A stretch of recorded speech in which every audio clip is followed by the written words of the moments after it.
there. So what we have here is a super cable wire. Generally it has a stop right behind the molars, looks like that, and sometimes the stops can come off and it can cause fraying, and it can cause sharpness, sometimes mouth ulcers on the cheeks, and can cause discomfort on the gums. So to minimize and to get rid of the sharpness, what we can do at the meantime for the emergency period, maybe find a tool at home from dad's toolbox, something sharp.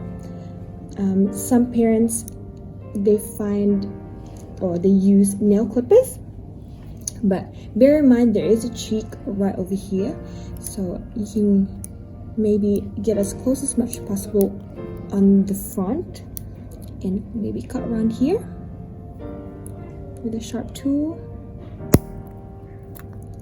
and find a tweezer and pull the wire ever so slightly towards the front.